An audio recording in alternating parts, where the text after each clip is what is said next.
Hello from South Carolina, and welcome to Drones and SC. Today we're going to talk a little bit about quadcopters. More specifically, we're going to talk about getting started flying quads, good ways to learn to fly, some tips, tricks, and techniques, and your options for choosing your very own quadcopter. If at any time you want to skip to a different section, I've included links at the beginning of this video to jump to wherever you want to go. So before we start, let me tell you a little bit about myself. My name is Brian, and I'm the owner of Drones and SC. I first started flying radio control aircraft back over 20 years ago. Back then it was gas-powered planes. Around that same time I also learned how to fly real planes, and I got my pilot's license when I was in high school. I also fly ultralight aircraft. Aside from being a pilot, I'm also a licensed airframe and power plant mechanic. Throughout most of my life I've been involved in some facet or form of aviation. Since I first started flying radio control aircraft, there have been several evolutions and revolutions in the craft that we fly. As newer chemical batteries were created, many of us switched to electric flight.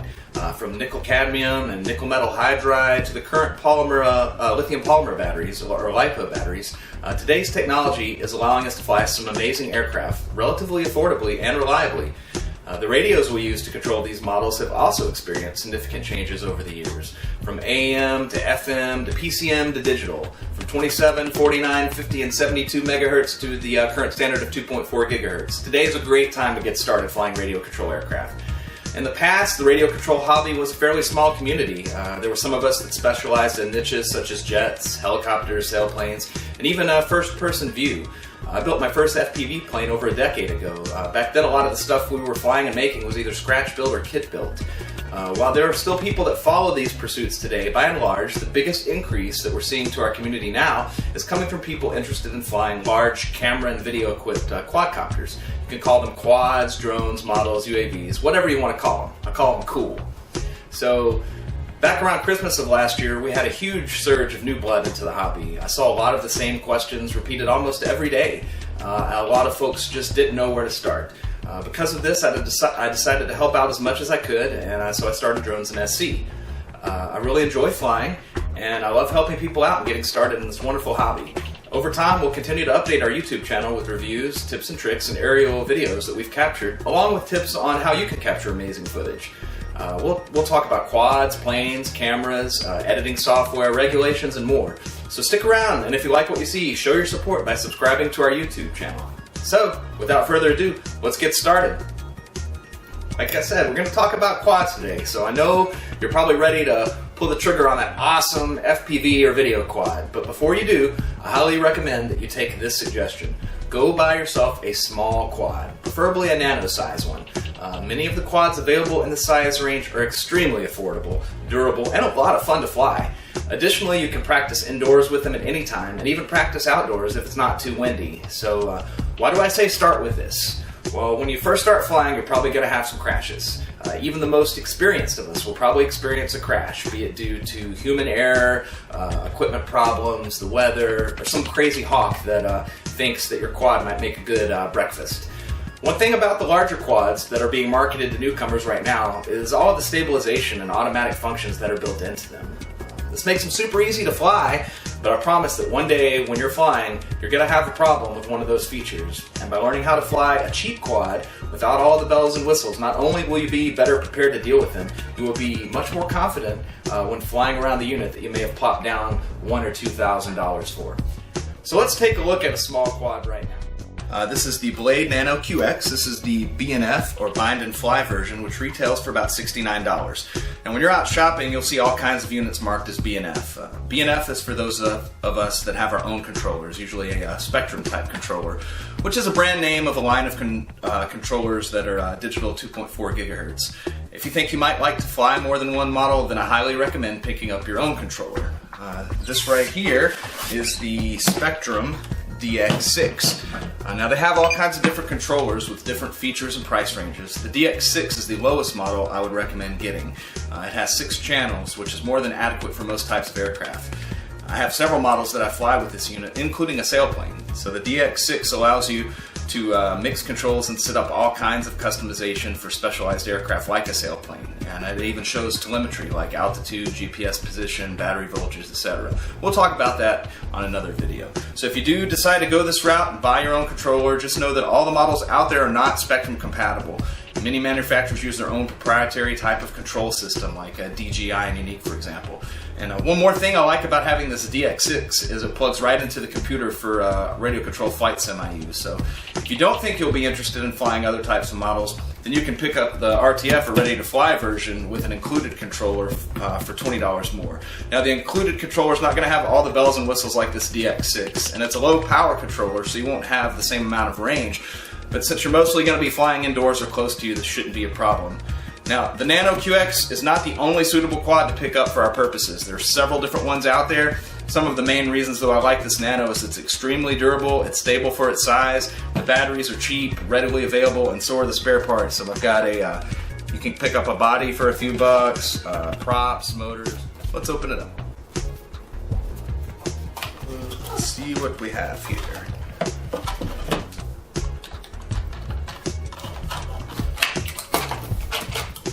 This is what it looks like when you get it new. It's all taped down and packaged up. One more piece of tape in there somewhere. There we go.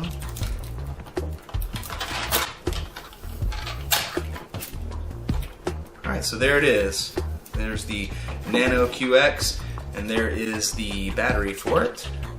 This is a single cell 3.7 150 milliamp battery. Now also in here, they give you a different colored body if you prefer the green. They also give you a USB charger to charge your battery. And to charge your battery, you just pop in the USB charger, pop the battery in, and then the solid red light indicates that it is charging. And then once this light goes out, it has completed charging. Also in here, they give you all the manuals you need and some spare props. So the first thing you're going to want to do when you get your copter is charge up your battery. So go ahead and charge this up. Now I fly several models, park flyers, small models, that use the same type of battery. So I have several of these batteries. They're really cheap. You can, I think they're probably like a couple of bucks a piece. You can get a 4-pack for under 10 bucks. So one thing that I have, since I fly so many models that use this kind of battery, I've got this little adapter right here that will allow me to charge 4 of these batteries at once, which is fantastic. And they do not take that long to charge. Now these batteries are 150 milliamp batteries, and usually they say LiPos you can charge at 1C. According to this, you can charge at 3C. So that means you could charge one of these at 450 milliamp hours a piece. So it does not take long. All right, now that our batteries are charged, it's time to set this bad boy up. So first thing you do is put the battery in. The little red dot here matches your red dot on your battery. You simply slide this into the little slot right here, if you can see that. Push that in until it stops and it gets snug. Match your red dots. Put it on a level surface. Plug it in, and now you see you have our lights flashing. Now, if you have the controller that comes with it, it will give you binding directions. I have already flown a Nano QX with this, so I already have a model programmed in to my DX6 for the Nano QX, and this thing can store up to 250 models. I have several on there: helicopters, sailplanes, airplanes, quads. You can do it all. So all I have to do is select the Nano QX in here and hit my bind button as I turn it on, and that will bind this transmitter to the receiver inside the Nano QX. So I'll hold my bind button down and turn it on. Warning, throttle high.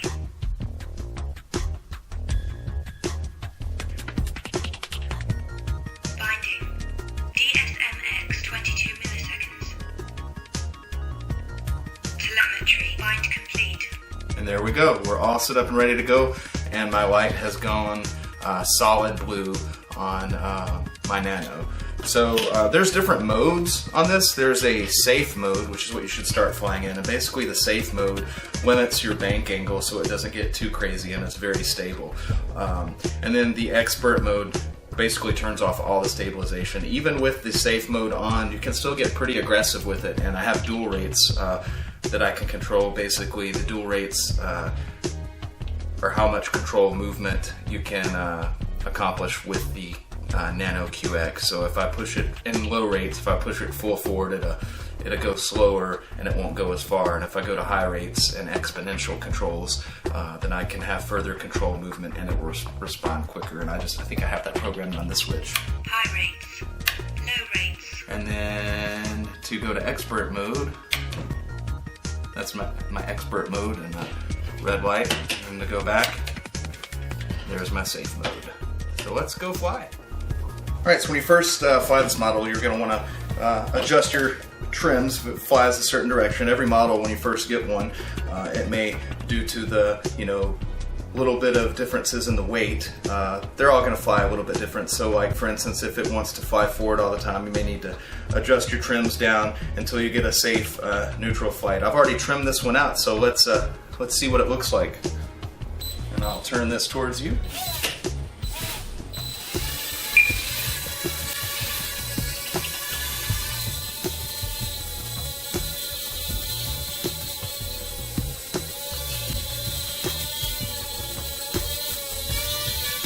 There you go.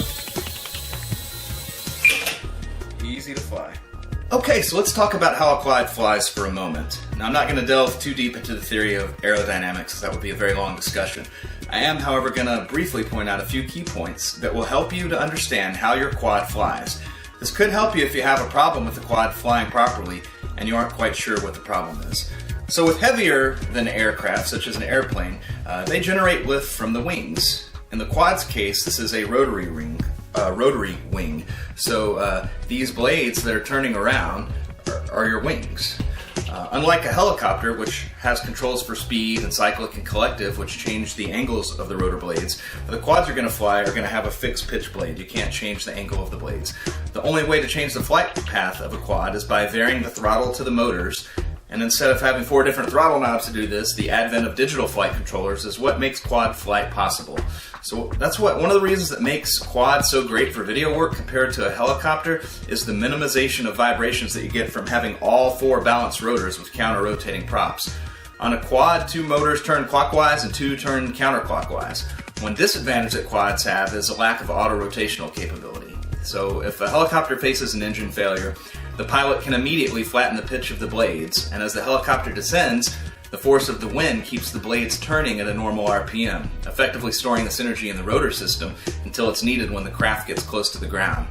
With this stored kinetic energy, just before reaching the ground, the pilot will increase the pitch of the blades, and then that generates lift as the rotors slow down.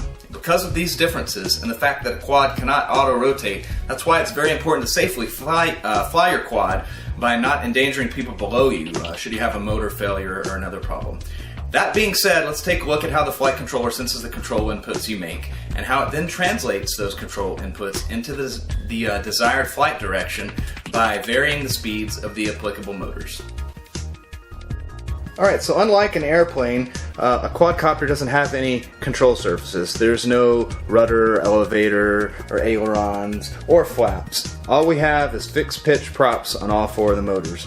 Now, a quadcopter does definitely have a front and a rear. On some models, it's kind of hard to tell what the front and the rear is, but on this model, the front has yellow props. And as you're controlling the model, if you push the right stick forward in mode 2, which we fly in mode 2, that means your right stick controls your pitch and roll, and your left stick controls your throttle and yaw. And that's pretty much the standard in the US. Some other countries have the sticks reversed, and it's mode 1. And there's also mode 3 and 4. Alright, so let's see how our control inputs for both throttle, yaw, pitch, and roll affect our quadcopter. Basically what happens is you send an input from your controller, the quadcopter receives it, and then the little computer inside of it varies the speed of the particular motor to get the direction of flight that you're wanting. So if we give throttle up, we're going to see all of the rotors turning at the same speed. If we want to go forward, you'll see that my rear motors are turning fast and my front ones are not. If I want to go backwards, it's the same thing, but opposite. So now the quad wants to go backwards, the forward rotors are turning, the back ones are not. If I want to pitch to the right, again, these set of motors, the left ones, are turning at a high RPM and the ones on the right are not. And it'll be opposite going left. And the really neat thing is when you want to yaw. So if you yaw, we yaw to the left. You see that it is this set of motors that are turning, and that's because these are turning in the same direction, so the torque effect is what's going to make it turn to the left. If I go opposite, you'll see the opposite two motors will start turning.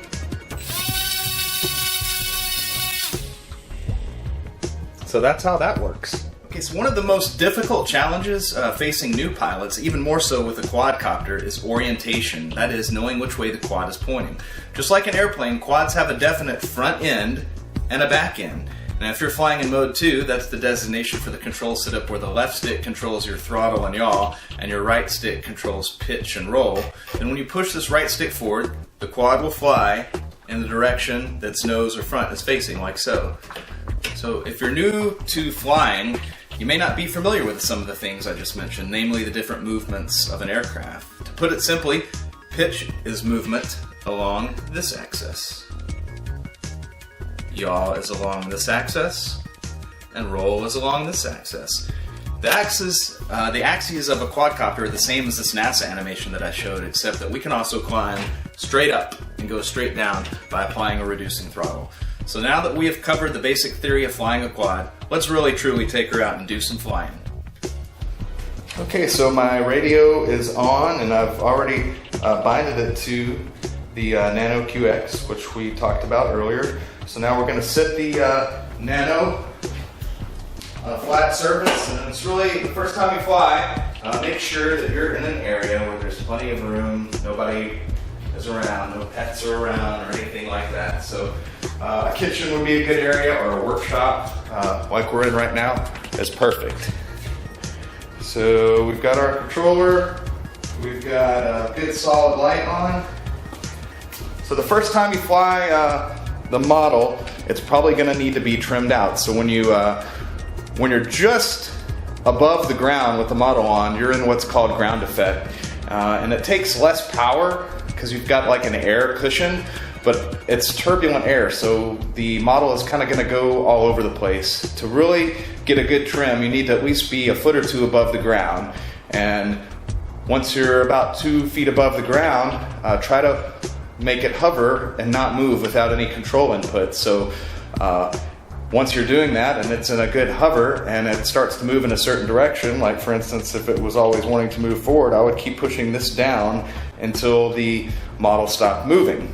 Now if the trim is not too bad the first time you fly, then you can go ahead and try to hover at the same time as you're maintaining control and change the trims. But if it's way off when you first take off, note the direction that it's trying to go, land it, adjust the trims on the ground, and then take off and try again. And once you get it pretty close, where it's not going too crazy, then you can fine tune it and get it perfect. So another thing to keep in mind when we're doing this is if you want to try and stay pretty low on your first few flights until you get the trim set up and until you've got a good understanding of how it works. If at any time you're, say, 2 feet above the ground and you start to lose control of the model, then just kill the power. It's not going to hurt it dropping that small amount of distance. Whereas if it goes totally out of control and goes flying full speed towards something, you might hurt it or you might hurt someone. So let's get it taken off and let's take a look at what the trim looks like and get it all trimmed up. So I'll slowly give it power.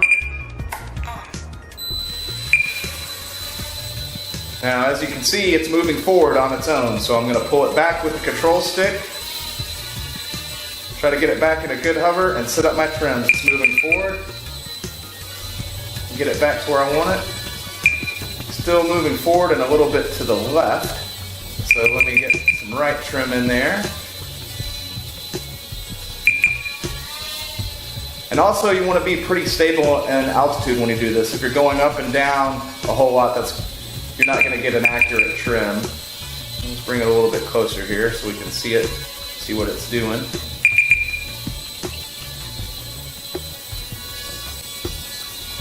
Almost got it.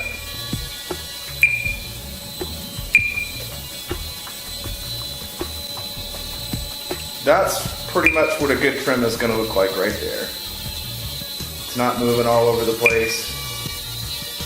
And as the battery changes, and as you put different batteries in, the small minuscule weight differences in the batteries are going to make you have to retrim every now and again. So no big deal. So let's go ahead and take this back down for a landing now that we've got it trimmed up.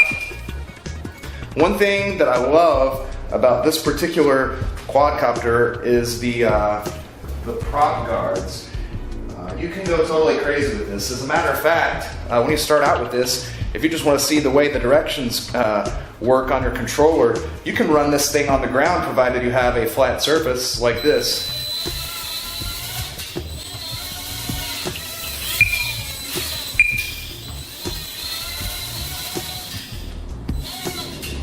So it's really tough.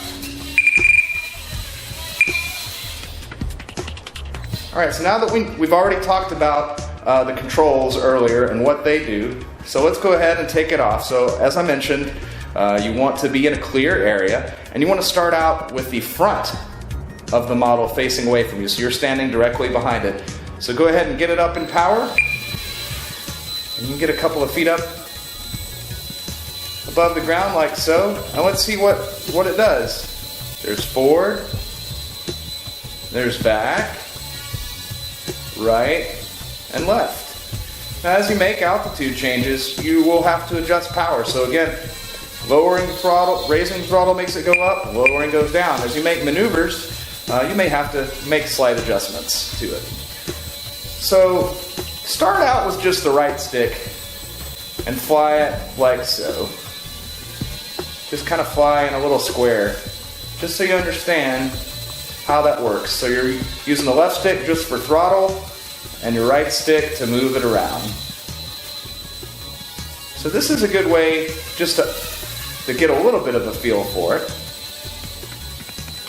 Now once you've got that down, we'll start using the left stick a little bit. So as I mentioned earlier, the left stick is going to control your yaw.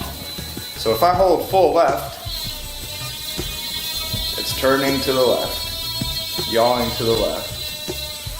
If I go right, it goes to the right. So this right here is probably going to be your most difficult challenge, and it's really not that hard to learn. When you first start out flying a quad, if you can just fly your model 15 minutes twice a day and do that for a week, you will be spot on, and you will be a lot more comfortable with it. So the problem I'm talking about is orientation. So let me show you what I'm talking about.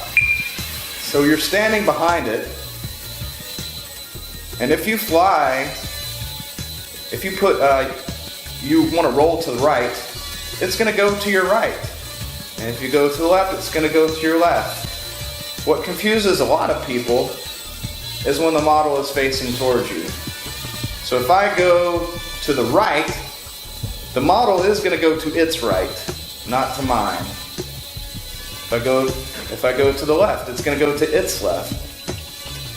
Just imagine that you're sitting in that cockpit and you're making these moves. You don't care what your heading is. If you turn right, it's always going to go to its right. So this is a lot of these newer quadcopters have this intelligent orientation control, and that way, usually the way it works is there's a GPS in your transmitter and a GPS in your receiver, and the computer in there will interpret your position, and based on that, it will always go in the same relative motion no matter what direction the quad is pointing. So even if it was pointing towards you like this, if it had intelligent orientation control, if I pushed it to the right, it would actually go to the model's left. to my right. So that's a really neat feature, but I really don't suggest using it. It's really a crutch, and if you fly any normal model, or if you have a GPS problem, you're going to lose intelligent orientation control and you're going to totally be lost. The only time I would suggest using that, and a lot of times it's called smart mode, the only time I would suggest using it is if you lost orientation, and then you could just pull it back to you, and no matter what direction the model was facing, it would come right back to you. So this is one of the reasons why I suggest learning with a small quad. This thing is so tough. I can go all over the place with it, hit all kinds of things, chase the cat, whatever. All right, so we talked about orientation, and that's going to come with practice. And there's a couple of things that you can do to get your orientation built up. So once you've got your hover down and you can keep it in a good spot, you could try turning it towards you and try to land with it facing towards you.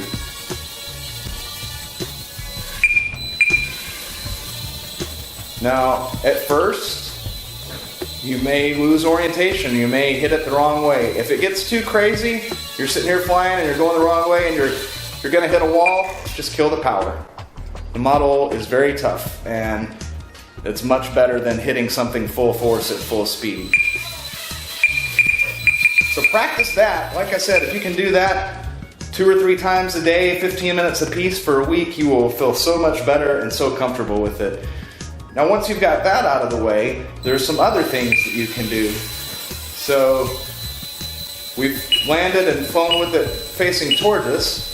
And that's a timer right there beeping that I have built in. I can get about 5 minutes out of this battery.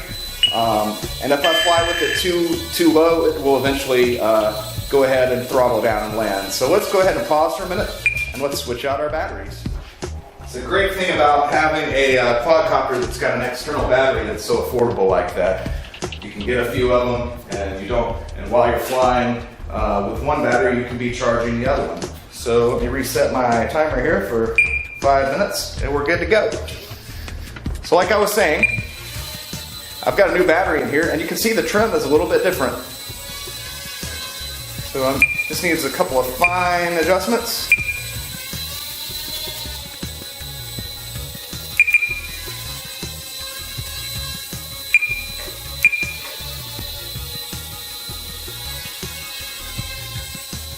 That looks pretty good. So like I was saying, there's some exercises that you can do to improve your orientation skills. Why don't you try this? So we've got, at this point, if you've got got it down where you're flying the model away from you, and when you're flying the model towards you, let's go to the next step, which would be flying at the other 2 cardinal directions with it at right angles to it. So let's take our nose to the right. Now with this way,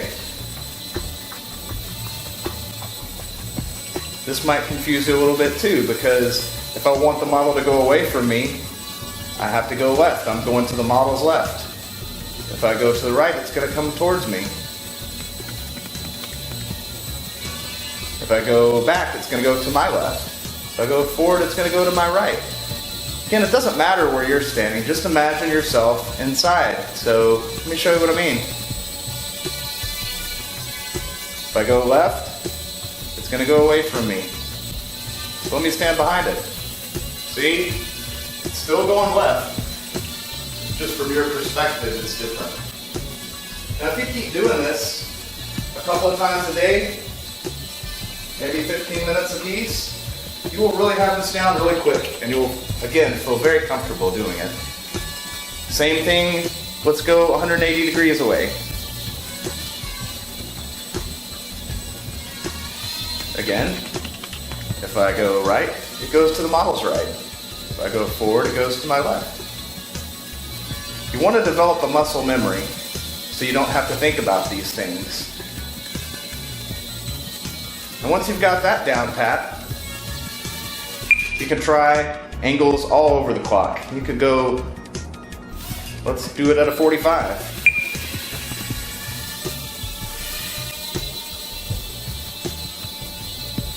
Now if I want it to go straight back or straight away from me, I have to kind of combine my inputs. Because if I go straight left, it's going to go backward. It's going to have a rearward component to it because of its angle. Same thing if I just go straight right. It's not going to go in a straight line towards you. So you have to at that point you're going to have to combine either forward and rear motion along with your motion to your left or to your right.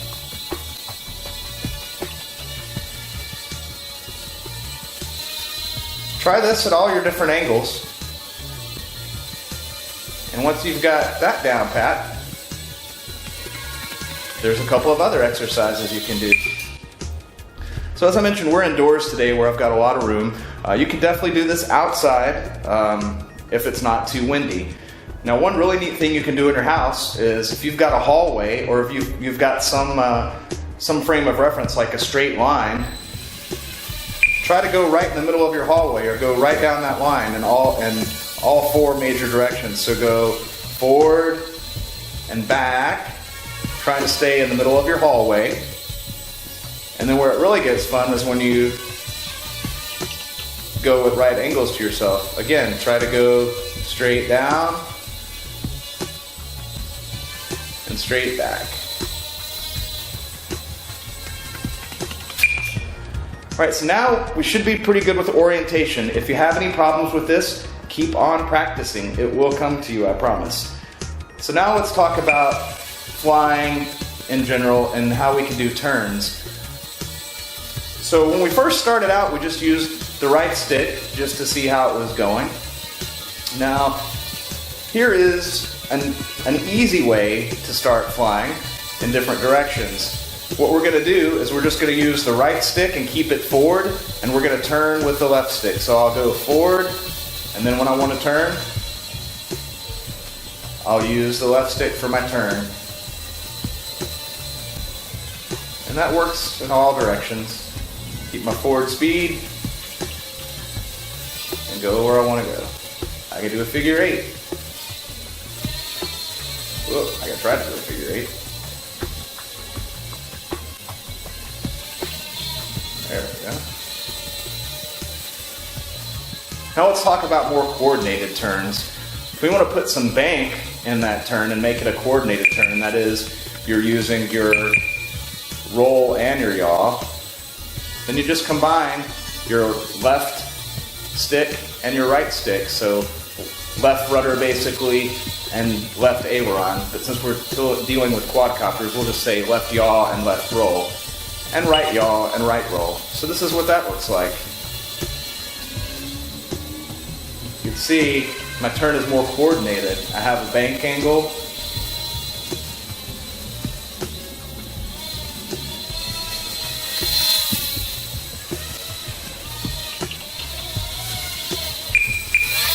And again, if you start going too fast and you get out of control, try to slow down, and if worse comes to worse, kill your power.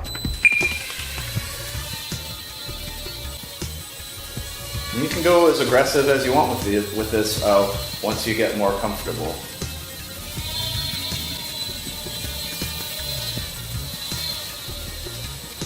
Now as you're making these different control inputs, you are going to have to modulate your throttle. If the model starts to go down when you're turning, then just give it a little bit more throttle. And if it starts to go up, then reduce the throttle. All right, let's change out our batteries. All right, we got another battery in. Let's continue on with our flight.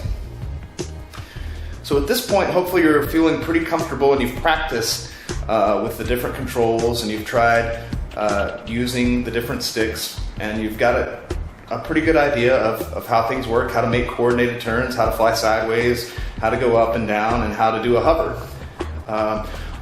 Again, as far as hovering goes, when you're really close to the ground, you'll see that it's kind of bouncy, and that's due to the turbulent air and to the ground effect. And now I've got a new battery again, so this model is just so light. The very minute differences in the battery weights and the power of the output power of the battery can affect it. So whenever you put in that new battery, you may have to adjust the trim.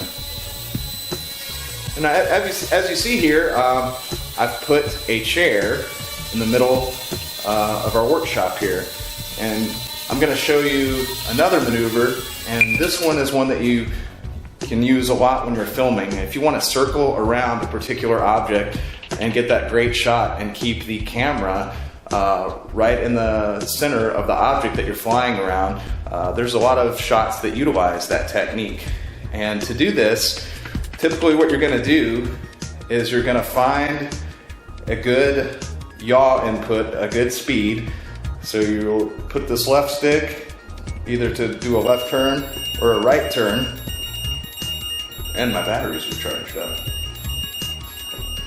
Okay, so I thought I would bring this to the table and demonstrate a little bit what I'm going to talk about next. So if you have an object in the middle of your room or outside that you want to go around, if I was hovering in front of it and I was just to hit the left stick and go either to the left or to the right, if I go left, the model's going to turn this way. If I go right, it's going to turn this way. Now the same thing, if I just use the right stick and I go left, the model's going to turn this way. If I go to the right, the model's going to go like this. So what happens when we combine our sticks and we go left with the left stick and right on the right stick, or right on the left stick and left on the right stick? Well, you're gonna get motion like this. So if I have my left stick going to the right, the model's gonna want to turn like this, and at the same time my left stick is going to the left, and I go like so. So by combining these motions, you can get a good circle around an object. So the way that you do this is you start out moving your left stick with your desired direction, and then as soon as you have that started, you come in with opposite right stick. So what sets your speed is how far you have your left stick moving. The further you go here, the further you're going to have to go over here in order to maintain a constant rate around the object in the center that you're going around. Now, if your circle is not perfect, like for instance, maybe you've got a little bit of, it starts to drift a little bit to the back, then you'll have to add a little forward right stick to counteract that. Same thing if it was to go forward, you'd have to enter in a little bit of rear motion. So that's what that looks like. Let's try it out.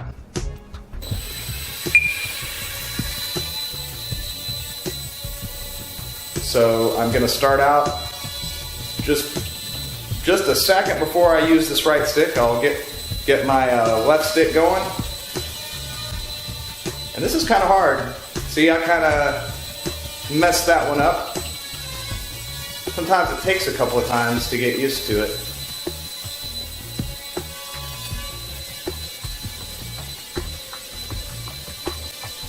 And just get your sticks right. If you get too close, you have to pull it away. It takes a lot of practice. Even for me sometimes, especially when flying such a small quad such as this, where every little bit of air movement affects it, it may take you a couple of shots. But this is a really good maneuver to learn. And if you start out slow, and then you can go faster.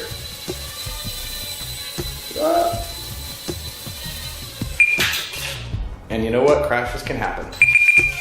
But it's all good. Let's start again. Let's go the other way.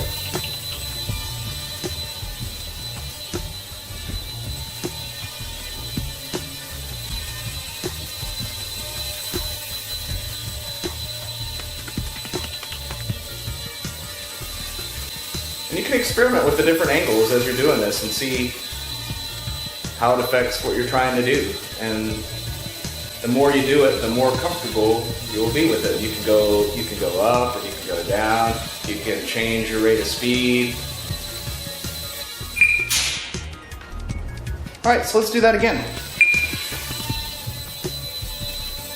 We'll start slow.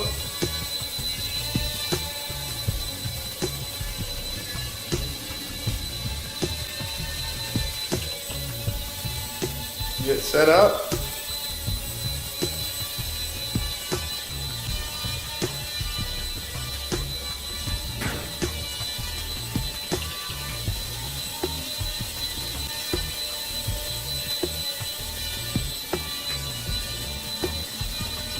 And again, this is a little bit harder with the little nanocopter just because it is sensitive to all the air motions and it's such a light model.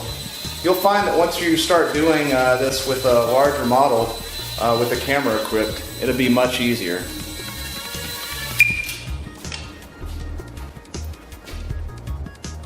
Alright, one final thing I want to talk about today before we end our flying is vortex ring state, or settling with power.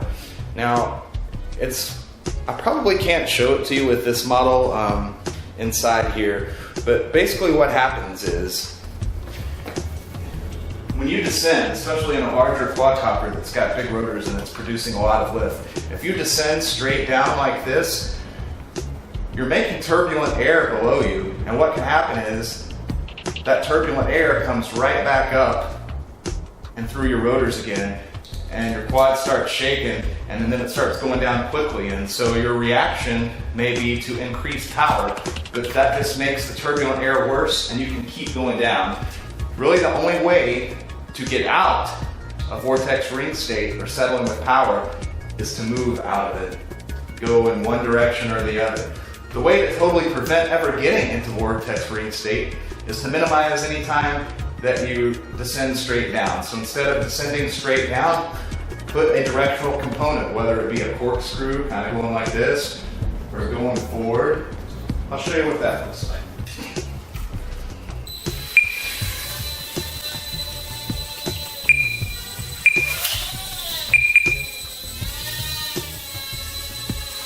There, you actually kind of heard it. Let's get a little bit closer. I'm going to go straight down, and you'll hear the motors start to try and compensate for the wobbling, and that's that vortex ring state.